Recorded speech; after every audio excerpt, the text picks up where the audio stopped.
Welcome to the Friday Happy Hour with victory strategist, award-winning author, and your happy hour host, Annmarie Kelly. Each week, Annmarie chats with women who have reinvented, started over, or wrote fabulous next chapters. They share how they overcame their midlife challenges and how you can too. So kick back with some good happy hour something to drink and enjoy today's show.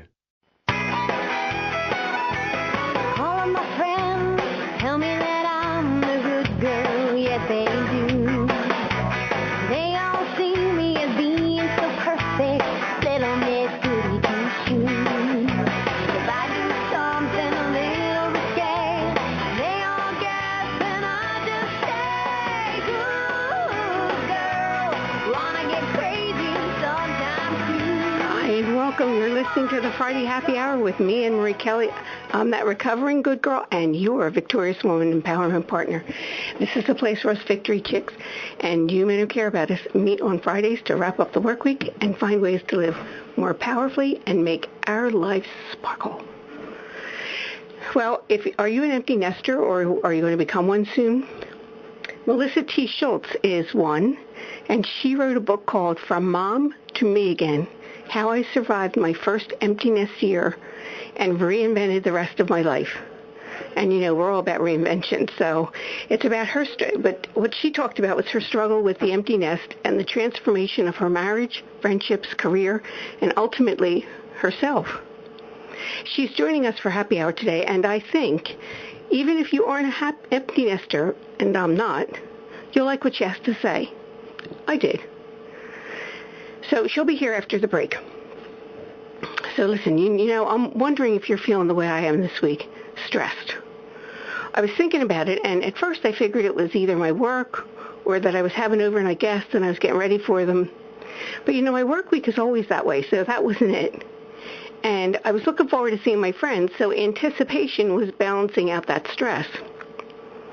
I finally figured out that I'm watching too much news. And all of it seems to be about the presidential race. And almost all of it is bashing Donald Trump for his crude remarks about women, and they were really bad. Unfortunately, almost none of the coverage is about Hillary Clinton. Well, there's coverage about her, but none of it's bad. Unless you watch Fox News. And they do, but not exclusively. I also watch the network morning shows and CNN and, the 6:30 news and that stuff. And frankly, it kind of shocks me that the networks are spending hour after hour on sex talk and almost no time on Clinton corruption, and because that's the stuff that impacts my security.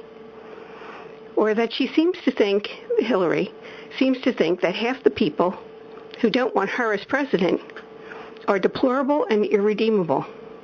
And I find that really stressful. And I think the imbalance of the coverage is weird. And maybe that's where the real stress is. I shouldn't have to work so hard to find out the bad stuff about either candidate. Or the good stuff. It should be, I should know the good and the bad.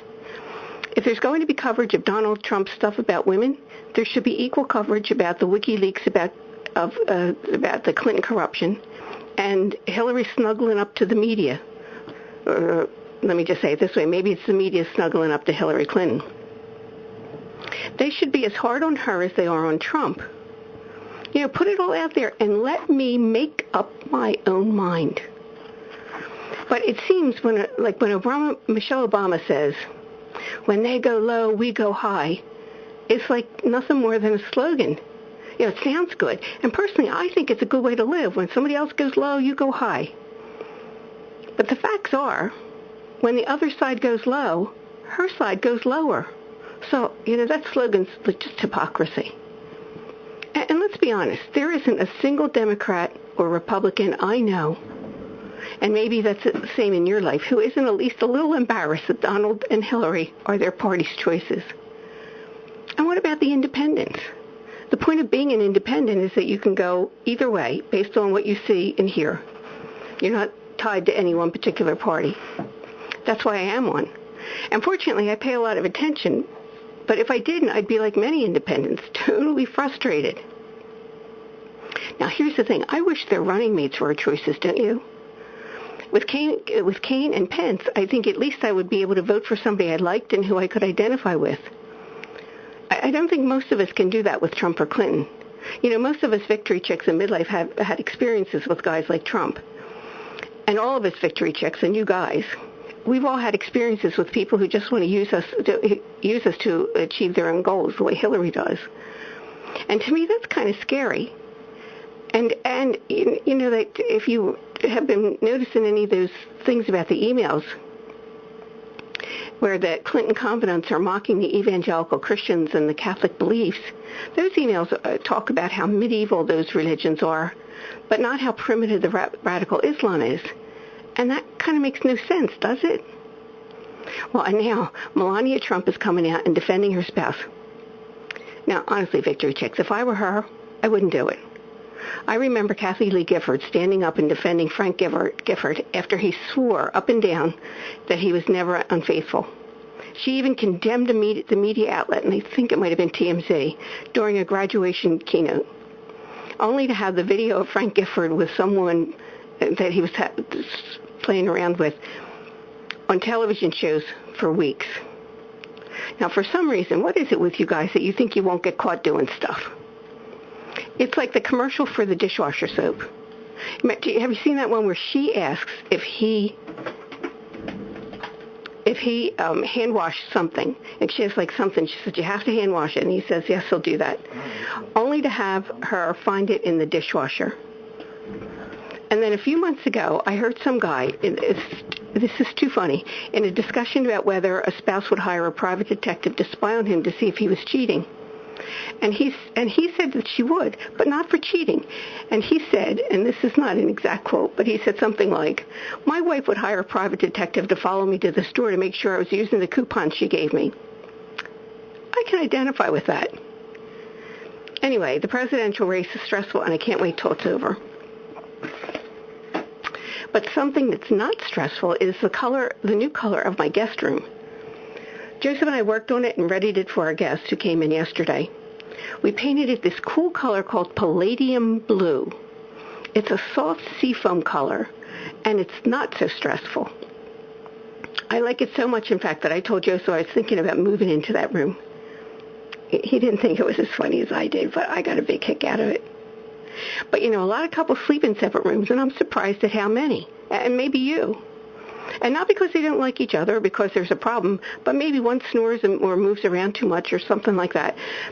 But one woman who did that, I sort of asked her why they slept, like we knew each other well enough. I said, why do you sleep in separate rooms? And she said, well, there's something a little romantic about her spouse wanting to visit her. Like they were kids again. She said, it makes me feel young again. So I thought that was interesting. But anyway, so our friends Sharon and Don stayed over last night in our newly restyled guest room. They're from North Carolina and had quite a time getting out of the state, because Hurricane Matthew. They started out on Tuesday, and after driving around North Carolina for 8 hours, they turned around and went home. They live near Southport, near the coast. But troopers that they tried again on Wednesday and were able to get out of North Carolina and onto their vacation. And listen, Sharon and Don, if you two are on the road and you're listening, I was glad to see you. And Don, happy birthday. Well, last night the four of us had dinner together at my house, and then we went to Longwood Gardens to see Nightscape. Have you been there yet? It's only there till the end of this month, and it's really awesome in the literal sense of the word. I was thinking about awesome a lot this week because I read an article in last Sunday's Parade magazine. And yes, I still get the newspaper delivered. I like holding the actual paper. Joseph reads it online, and maybe it's the writer-author kind of thing, but I like the paper. I like the feel of the paper. It's the texture. I like the whole thing. Anyway, the article is about awe and how feeling awe may be the secret to health and happiness. And the article quoted a psychologist who described awe as having the feeling of being in the presence of something vast or beyond human scale that transcends our current understanding of things. And he explains in the article that in the olden days, people thought of awe as a luxury item. Like if you've ever been to Niagara Falls, you can't help but feel awe. But not everybody can go there. So that's like the kind of thing that for somebody who couldn't go there, then awe might be a luxury thing. However, this guy says awe is so much more accessible now. Like fireworks, like the fireworks can tickle that awe button in your brain. Or a cool pattern of shadows and leaves could tickle the awe part of your brain. And that cool pattern of shadows and leaves, that's what Nightscape's all about. And last night it was almost a full moon, and it was really awesome. Anyway, the article says that awe binds us together, makes us nicer and happier, and even alters our bodies. There are even studies that awe can have a healing effect. Now, I posted the link to the awe article on today's radio wrap-up, but I had a little technical difficulty before I got here today, so it may or may not be on there, but it will be there by 6 o'clock tonight. So read it later and look for the part that says 7 ways to find awe in everyday life. Now, today's happy hour guest, Melissa Schultz, has been having some awe-inspiring experiences since becoming an empty nester and reinventing her life. Melissa's the acquisitions editor for Jim Donovan Library in Dallas, Texas. She's written about health and parenting for the New York Times, the Washington Post, Reader's Digest, the Huffington Post, so many other publications and blogs. I invited Melissa because, as many of you know, midlife has a lot of good things about it and also some challenges, one of which can be an empty nest. Her book, Mom to Me Again, How I Survived My First Empty Nest Year and Reinvented the Rest of My Life, is based on her struggles with the empty nest and the transformation of her marriage, her friendships, her career, and ultimately herself. And a lot of it's really funny. So listen, go get some good happy hour something to drink, and when we come back, we'll be talking with empty nester Melissa Schultz. You're listening to the Friday Happy Hour. When you wished you had more time for yourself, and now you have it, but you notice you're keeping busy with stuff, but that stuff isn't making you feel happy or filled up? And when you think about what would make you happy and filled up, you get stuck or feel overwhelmed. And then you go back to what's more familiar, more comfortable, even if it's not making you happy. Wouldn't you love to find a way to start making sense of that deep discontent you're feeling? Well, you're not alone. I'm Annmarie Kelly, author, victory strategist, and the radio show host of the Friday Happy Hour. And I know there's a place for you, one that other women have found to be both inspirational and empowering, and it's the Victorious Woman Project. Go there now and get on my mailing list, where you'll be the first to know about my upcoming online workshops, teleseminars, and more. And while you're there, take a couple minutes to look over my blog. You can download some of the free stuff I have for you and let it get your creative juices going. I'm looking forward to meeting you at the Victorious Woman Project. And that's at www.victoriouswoman.com.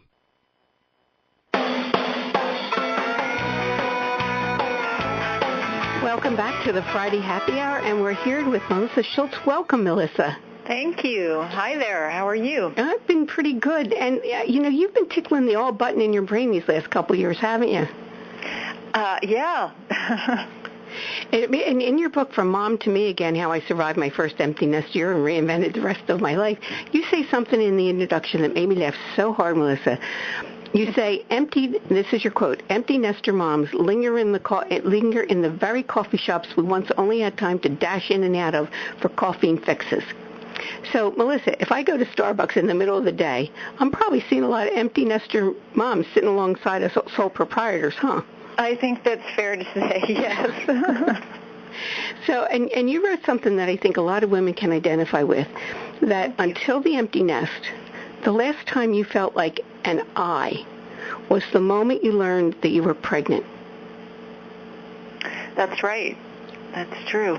I saw my eye doctor the other day, and she has little ones, and I was telling her that, and I had the book in my hand, and she was asking about it, and I think she said her kids are like 2 and 4, and so I was telling her that particular thing, and she said, that's absolutely right. It's like from the moment. So what happens in that moment? Well, I think you begin to realize that the world is about more than just you. Mm-hmm. And you're prepping yourself for what's ahead. It's a wonderful transition in itself. Do men feel the same way, do you think? Oh, I think so. I mean, we all process things differently. I suppose for the person who's literally carrying the baby and growing the baby, it might happen a little bit sooner, but yeah, I mean, I think they do. Well, let's give my listeners a little bit of background. You're married, right? I am. I'm married, and I have 2 sons, and one is 21 now, and the other literally just turned 24. And were you a stay-at-home mom?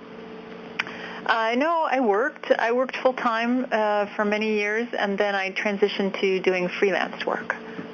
So you weren't I wasn't going into an office. Yeah, I wasn't going into an office after a while. I mean, there was a point when they were younger that I stopped going into an office, and I was able to do a lot of my work from home. Mm. And it's great that so many women have that option these days that they didn't have, like, in the generation before us. It's true, although, we have options in different ways. I think I had asked to be able to do that when I still worked full-time, and I would have enjoyed being able to, work a little bit less and still, balance my life more.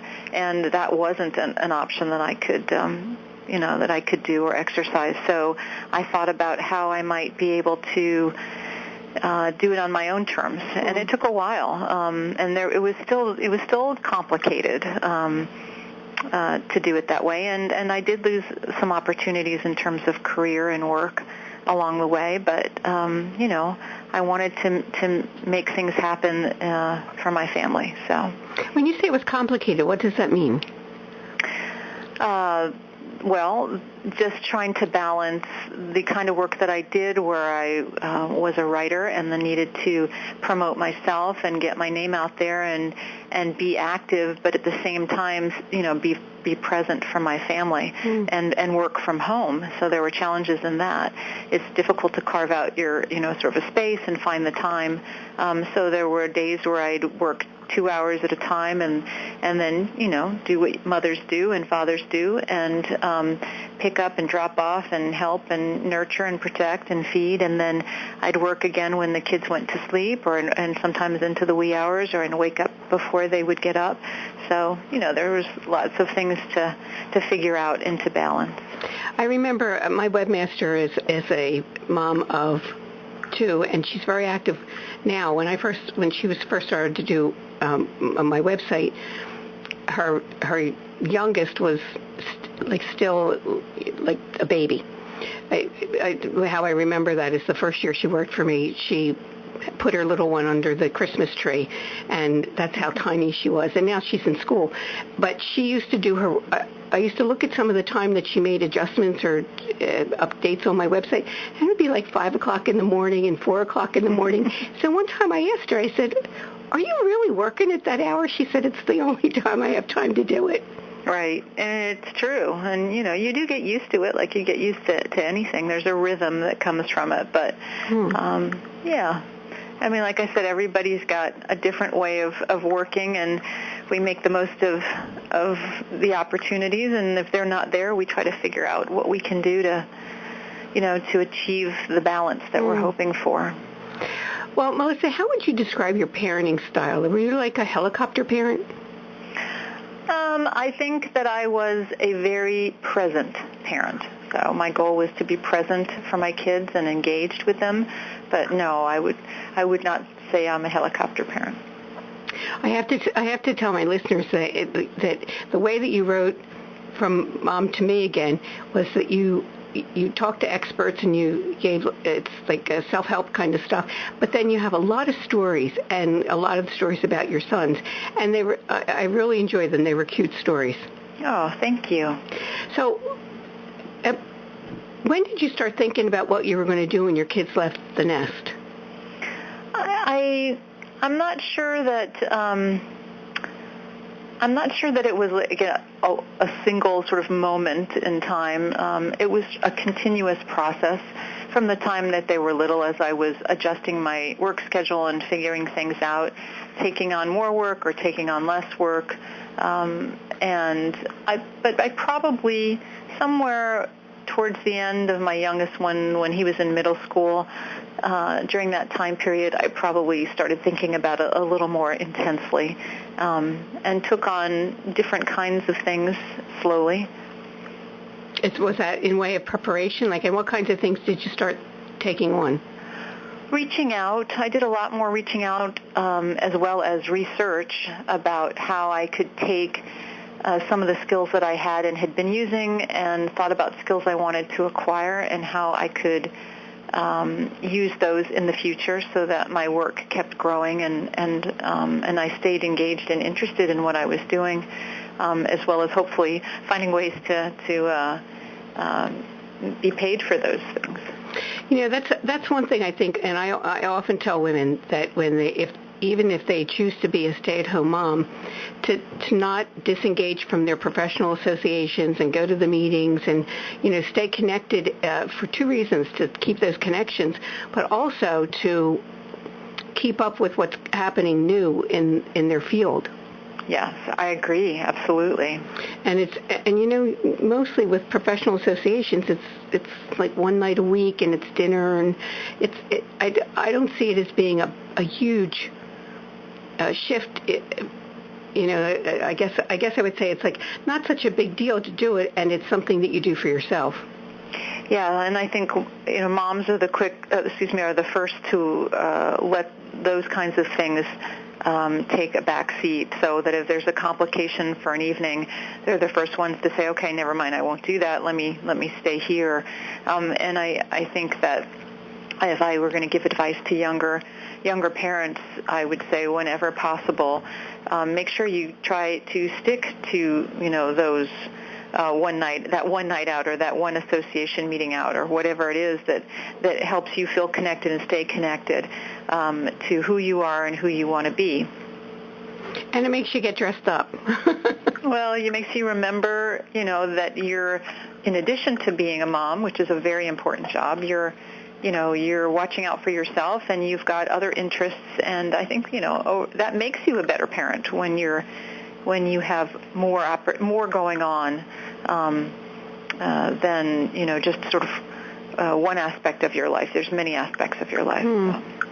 Yeah, I could see that would be empowering. That if you knew that was your one. Somebody I know used to told me that she used to every Saturday went to lunch with her sisters, and that made a huge difference in her parenting style, because she always felt like there was still that part of herself that she maintained. Right. And a lot of women don't have those opportunities, especially single moms. It gets very difficult and very complicated to remain, committed to the family at the same time, to yourself. So it's those kinds of things take a while to figure out, and hopefully you have a support network of friends and family that you can reach out to when you do need someone to stay with the kids and to help you out on those particular days or evenings out. So, Melissa, and from Mom to Me Again, you take us through 4 stages of empty nesting growth. And the first section is called Letting Go of the Mothering Instinct. Now, seriously, Melissa, do you think that ever happens? Well, again, it's different for everyone. I don't think you ever completely let go, but what I mean by that is you do learn to, as they get older, your children get older, to respect boundaries more. And you accept that they're growing up and making their own decisions, and you need to step back a bit from that. So it's not that you're ever going to let go of, that's your first instinct. I think it's all of our first instincts. It's Dad's first instincts to nurture and protect, but you do have to learn. You know what? I don't even have kids, and I adopt people, and I have that mothering instinct. Right, yeah. Right. But you do learn to respect boundaries, and that takes a little while. So there are 3 other stages, and we need to go to break. But when we come back, would you share those other 3 stages with us? Sure. That's great. Thanks, Melissa. And everybody just hang tight. We're going to be back in just a couple minutes, and you're listening to the Friday Happy Hour. Hi, this is Annmarie Kelly, author, victory strategist, and the radio show host of the Friday Happy Hour. I trust you're enjoying my conversation with this fabulous, victorious woman. If you're getting inspired with ideas and feeling empowered, this is just the tip of the iceberg. There's more for you. Tips, downloads, resources at the Victorious Woman Project. Go to victoriouswoman.com and look around and get on my mailing list so you can be the first to know about the newest good things I have for you. That's www.victoriouswoman.com.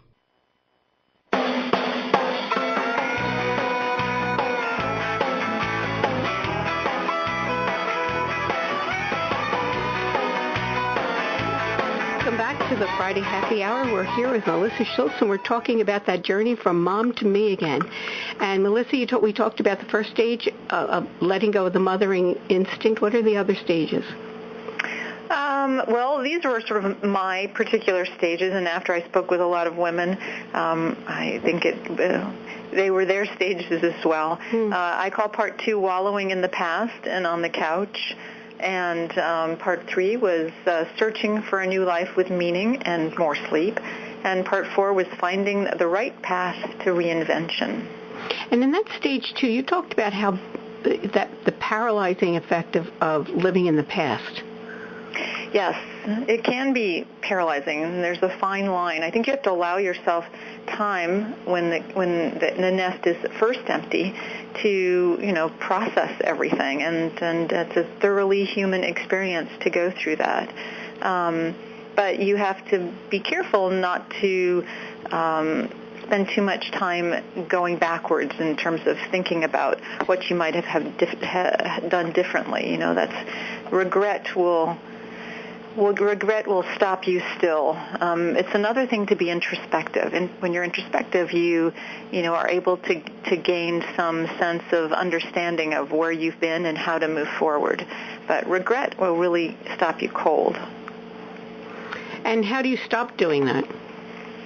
Like if you're one that's like, oh, I should have done this, and say, oh, I wish I had done that.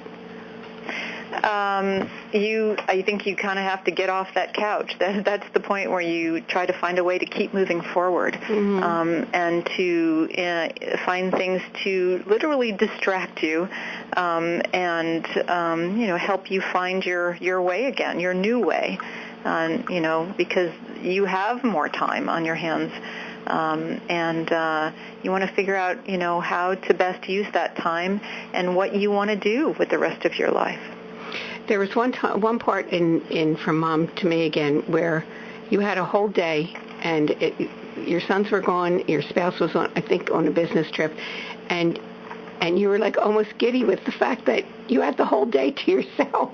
Yes, it's true. And I have spoken to other moms who've had similar feelings, and it's funny because in the end, after I made a sort of a list in my head of I could do this, I could do this, I could do this, and I was so excited about all the possibilities, I think I ended up, just sort of doing nothing and being very happy to have, food that I like to eat, and my dog was at home with me, and, being in charge of the remote control for the television if I wanted to watch some old movies and reading some books, just the opportunity to make the time my own, and not being responsible for a group of people. It was a nice little break. And so then how do you get to the next stage? To the next stage, you mean out of that, getting off the couch, right, and moving forward? Well, there were, a variety of things that I personally did, but, I spoke to several counselors about what their recommendations were, and most of them talked about how you need to kind of switch things up and do things differently, and think positively, make yourself figure out ways to make yourself more resilient or improve your outlook depending on what your outlook is at the time. I know, not everybody is depressed. I think a normal amount of time for going through something like this is after a month or two, you're always going to be changed from it, because not everybody is living under one roof anymore. And so just by virtue of that, everything's going to feel different in your house. It's all new for your children who are out there in the world, but you're staying, hanging back and in the same environment where they were with you every day. So you're going to feel it the most.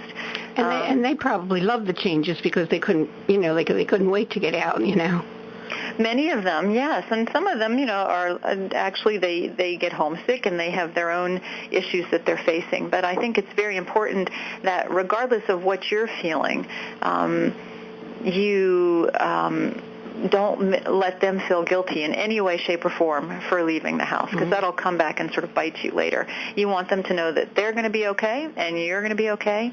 And one of the best things you can do is talk about these shifts and these changes with your children before they leave, and then continuously while they're gone, and make sure that they understand that you're with them, you're there for them, but you've made this shift, and this is an important shift to make, from active parenting to the role of mentor. And once you've made that shift, or you start making that shift by giving them responsibilities, like in high school, where they're making doctor's and dentist appointments for themselves, where they're, maybe you give them a small amount of money that they need to manage on their own, so that they start learning how to do that. Maybe they're shopping for and then preparing a family meal once a week. So these kinds of changes aren't so dramatic when they leave, and they don't face all these new responsibilities while they're also living in a new environment and meeting new friends and going to school or in a new job. So all of that doesn't happen all at once. And you let them know that mistakes are going to happen, and it's a natural part of the process of transitioning to adulthood. And so, and I guess one of the things that what you were saying, it's like you start letting them make their decisions and solving problems. And is there a time that you know when to step in? Because I just hear well, I'll tell you this, that I had a friend who worked in HR. I read someplace that parents get so involved that even after they graduate and they go off to their jobs, that some parents were calling their child's workplace and complaining that their kid didn't get the promotion that they wanted. So I found that I was incredulous, and I called up a friend of mine who's in HR, and I said, I was just reading this thing. Could that possibly be possible? She said, probably more than you would like to ever think that it happens. I've read things like that as well. I don't know anybody who's actually done that, but I have read some of those same articles and heard some of those same stories. Yeah. Well, like we said, everyone's different in their approach to parenting, and I think everybody could argue, whether something is the right way or the wrong way.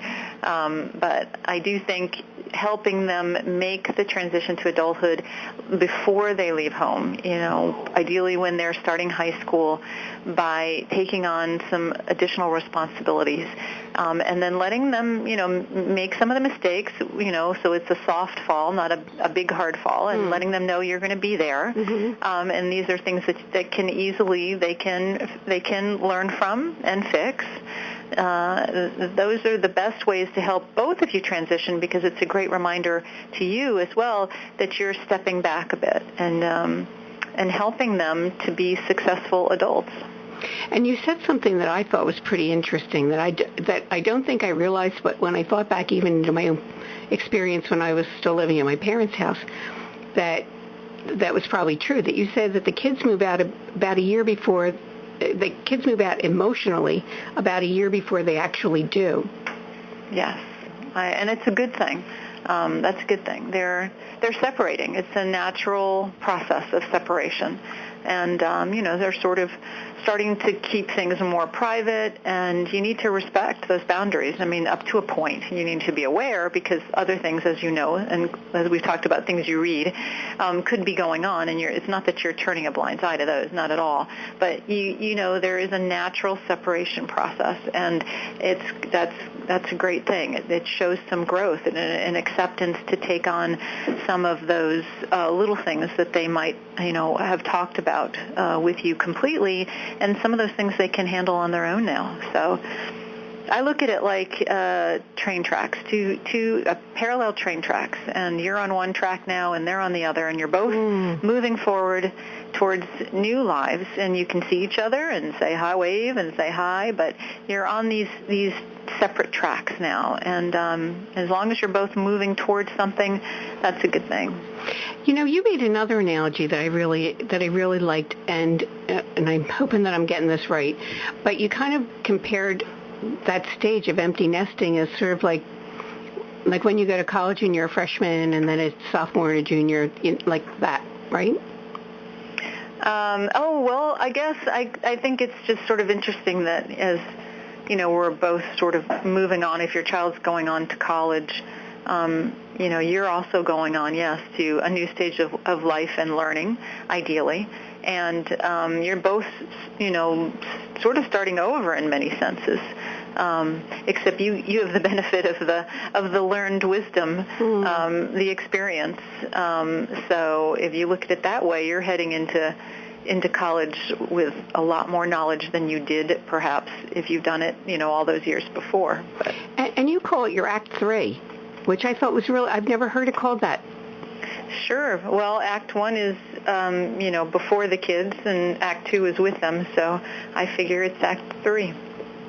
That's pretty neat. Now, how did your spouse deal with the empty nest? Did he deal with it differently or the same? Or what did he go through these same stages? I'm not probably the same stages. Men and women, we process things differently. I do believe after living with my husband for a long time now. But I'd say he definitely went through his own version of the empty nest. I'm more of the talker, so I'm more the person who's going to say how I feel. And I think his style, he was a little more introspective and quiet, but absolutely he went through his own version of it, sure. And something else you talk about that I think is really pretty important is that relationship with your spouse. Yes, you want to make sure you invest in that relationship and learn to talk to one another again if it's been a while without everything referring back to the kids. It's an interesting exercise to try to go out and spend no more than 15 minutes talking about the children, and you sort of have to find a way to not go beyond that and take an active interest in one another and your feelings and your thoughts. Of all the experts that I spoke with, they said kindness was the number one trait of successful and happily married couples. So remember that kindness is key. I think that's true, and I'm not an empty nester, but I know with my spouse that we really make an effort to do that, and people often, it's something I started when I first got married, and people think it's unusual, but we say thank you and please and excuse me as part of, we would do that if we were with somebody else, so we do it with each other, which I think a lot of times couples think, well, that's the person I live with, so I don't have to say excuse me, or if I don't, or whatever. Do you know what I mean? Yes, I do. I think kindness is key with any relationship, but especially the person that you live with day in and day out, because you're used to them being there, but and it's easy to sort of not take advantage of them, but just sort of say, well, they're here. Yes, it's true. It's true. Oh, you know what, Melissa? We need to take a break, so let's do that, and then when we come back, there's something that I think empty nester or not, that I think so many women have an experience with. So it's called the father factor. So everybody just hang in there, and we'll be back in just a minute. You're listening to the Friday Happy Hour. Are you one of those women who lived the first part of your life as a really good girl? That is, you did all the right things and followed all the so-called rules for women? I was like that too. But have you noticed that once you passed 40, you have less patience for those rules? Maybe you even think that the rules really don't make sense for you anymore. Maybe they never did and you just didn't realize it. Do you want to go where other recovering good girls meet to inspire each other and support their new empowered selves? Then join me, Annmarie Kelly, and some very fabulous victorious women. We're on Facebook at the Victorious Woman Project. So go to facebook.com/Victorious Woman Project. I'll talk to you there.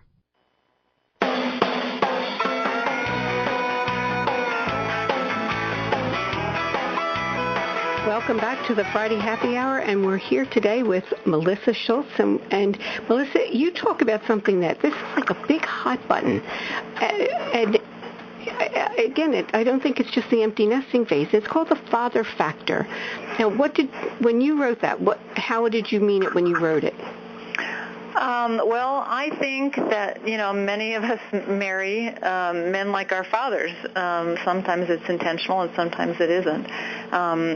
Or we go out of our way to marry men who are not like our fathers for a whole host of reasons. But, I think girls sort of experience their experience of parental love with their dad serves as a role model of what male love is all about, and a positive experience goes a long way.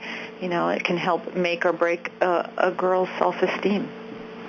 Yeah, I think a lot of times fathers don't have a full understanding of how big an impact that their relationship with their daughters is, and how much of an impact it has on, like, their future with men. Right. Well, it's true. I agree. And you tell some stories about your relationship with your father, and end it with something I could really identify with, and not so much with my father, but actually with my mother. And what you say, and this is to quote you, "To this day, no matter how I rig the petals of a flower, I still don't know if he loved me or he loved me not." Don't you think a lot of women feel that way? Oh, I would hope not. I certainly would hope not.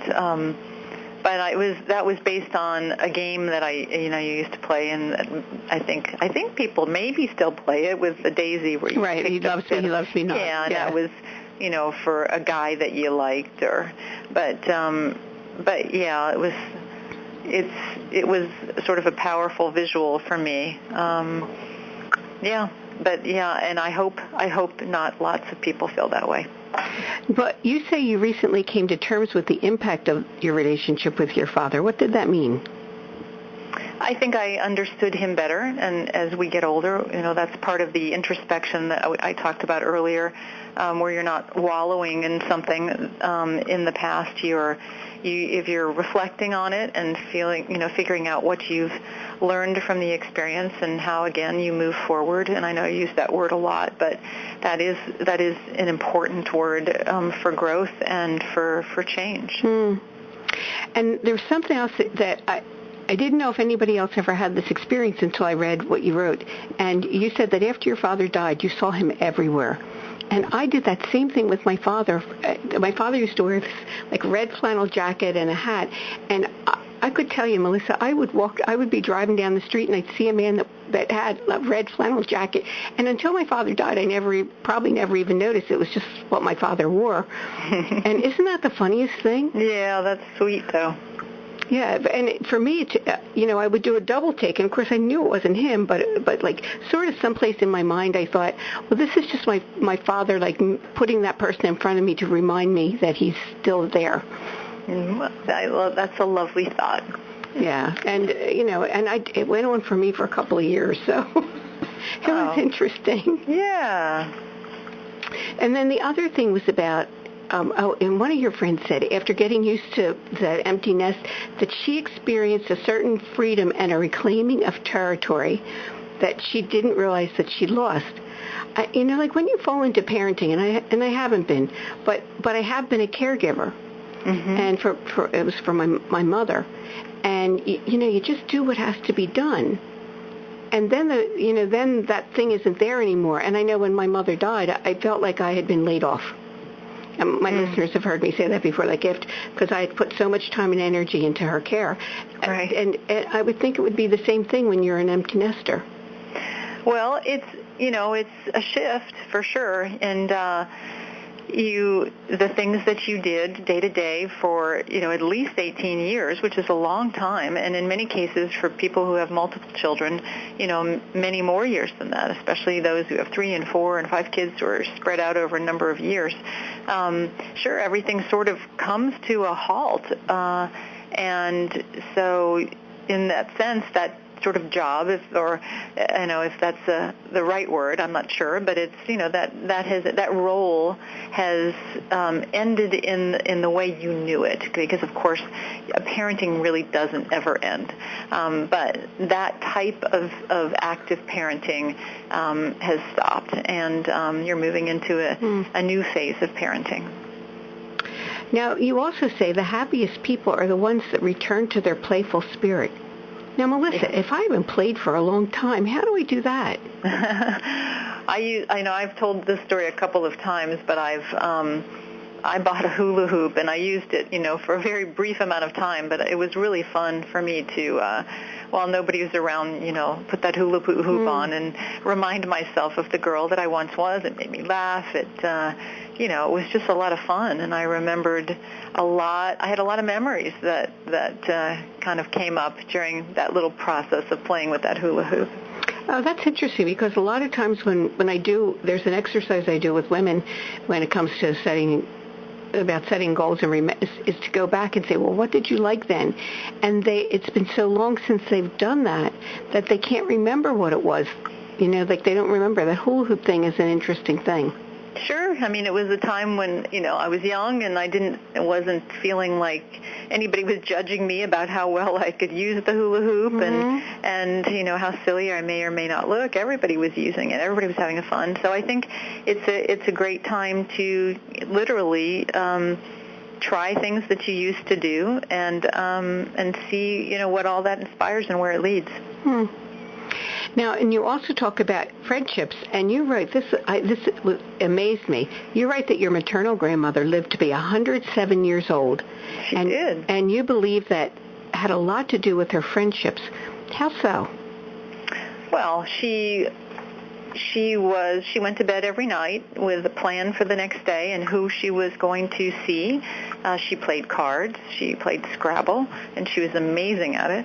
And she had a sense of community and her own sense of faith. And when you put all that together, she was a very happy and content person. Now, did your friendships change when you became an empty nester? Some of them did, not all of them. No, maybe just a few. Not all relationships are forever. Some run their natural course, I think, and they change as you've gotten older, or your children have gotten older. The things that drew you together initially perhaps aren't strong enough to keep you together. Sometimes there are things that are going on in someone else's life that you really don't know and you probably never will know, and those relationships might end. But it's just a tremendous time also to reach out and try new relationships, and a great way to do that is, with shared interest, to see if somebody has an interest that's similar to yours, either something you're already doing or something you're considering doing. And again, now that you have more time, where you might normally have had constraints and had to kind of go home because, well, you wanted to, but because, you've got a family and you've got lots going on, now you can think, oh, yeah, maybe I guess I don't have to be home at 6 o'clock. I don't need to be home till 8 o'clock. And, hey, yeah, let's go try this thing together. So. And I think that I have been out with women who are so used to having to stop at a certain time and then they say, I don't have to go home. Right. And they're all excited. It's like just a new revelation for them. It's a revelation, right? Yeah. So, Melissa, now that you reinvented, you made what you call, and it made me laugh. I really enjoyed your book because a lot of it made me laugh. But you call it a non-scientific and totally biased list of accumulated knowledge. And will you share a couple of those things with my listeners?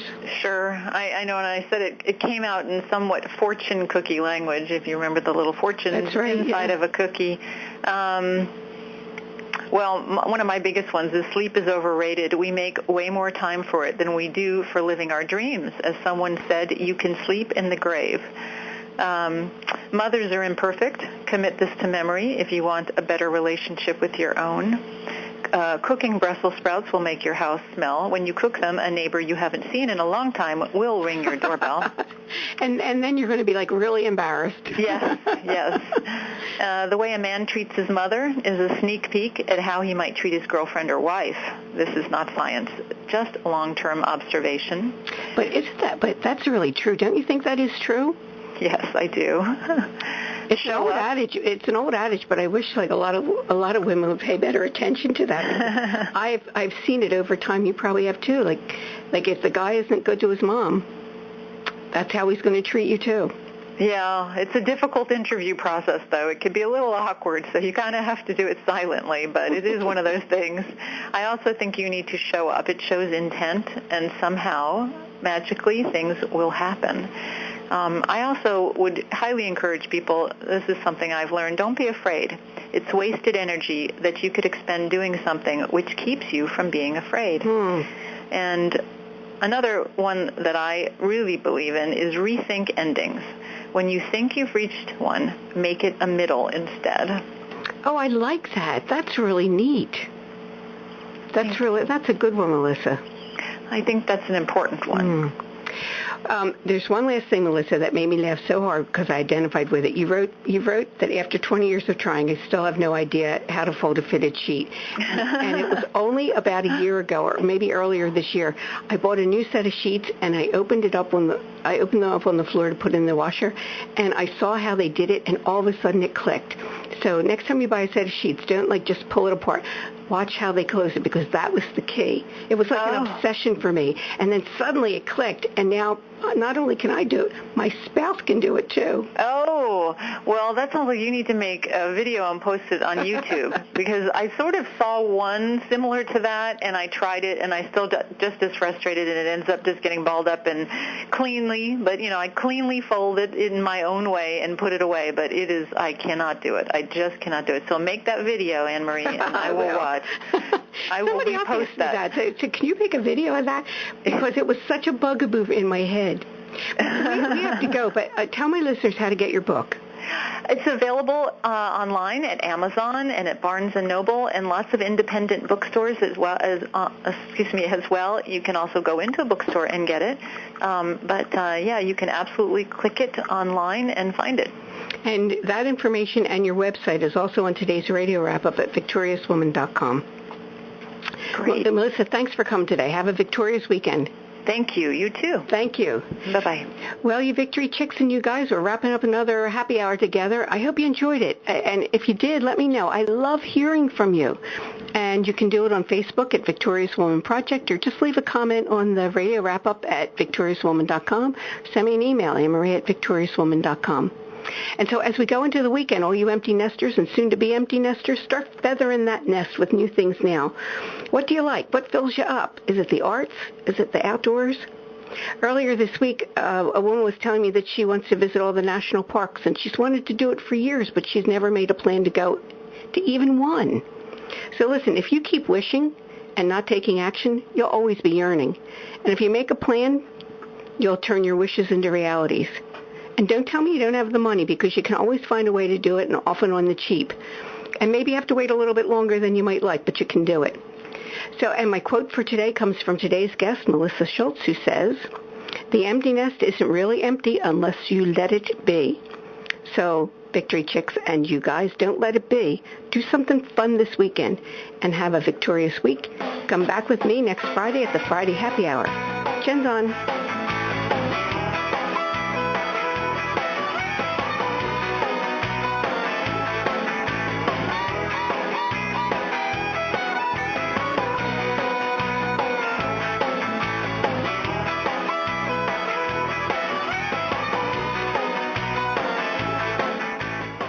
Thanks for listening to this Friday Happy Hour. Make sure you subscribe, rate and review today's show. And join us again next week for the Friday Happy Hour with Annmarie Kelly.